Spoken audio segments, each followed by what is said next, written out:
Cattails 47. Our vet gave us a daunting ultimatum.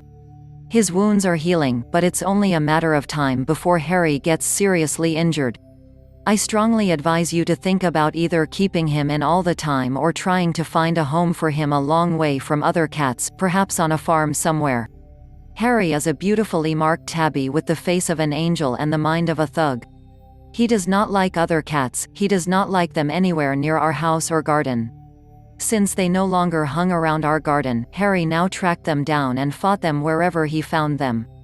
After an assortment of injuries to his legs and his stomach and having had both sides of his face opened and drained from fights in battle, we knew we had to face this dilemma. On one trip to the vet, they had to shave his paw to give him an injection, so they could operate on his face.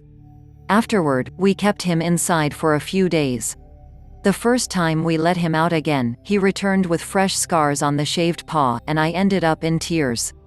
With our other two cats, Rosie and Brandy, Harry was no problem at all.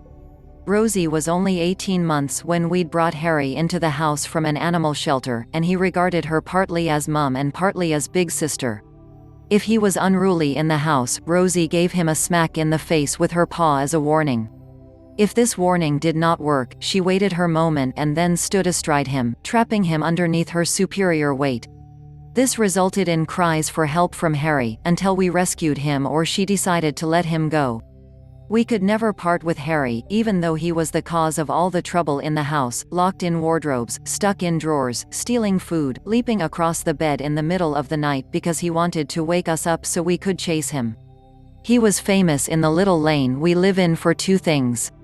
First, he wrecked our neighbors' louvered blinds in pursuit of their cat, in their house.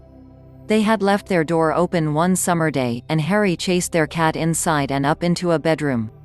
Our neighbor, Steve, walked in and heard the commotion, and Harry came flying downstairs, only to find Steve had closed the door behind him.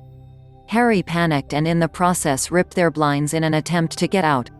His second claim to fame involved Steve's daughter, Megan, when she was around 5 years old.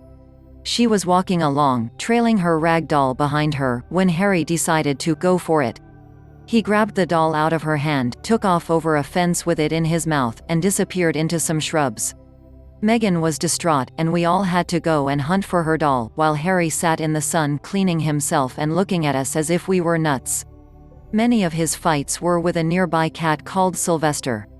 Harry was going into his house and stealing his food. We were apprehensive about being able to make a house cat of Harry. So was the vet. We knew it would require patience balanced with discipline. At first, we persuaded Harry from the door by picking him up and giving him a cuddle. He even got the odd tidbit if he saw the other two had got out and he was left inside. Brandy had come to us as the lodger who stayed, and he went out a lot. Rosie was rather timid outside and generally only went out for 5 minutes or so we started to keep her in more if Harry was in view, so as to limit the amount of time he was left in the house. We only let Rosie out when Harry was busy or looking out a window. Harry has always been a window-oriented cat rather than a hearth cat. Now, he spent every moment at different windows of the house. At times, we felt sorry for him, sitting at the back door waiting to be let out or at an open window, sniffing the fresh air. Whenever a cat wandered into our garden, Harry would stand on his back legs, hissing and howling. This was a good reminder to us that if he were outside, he would be fighting with them. It took 9 months, but he mainly accepted that he did not get out.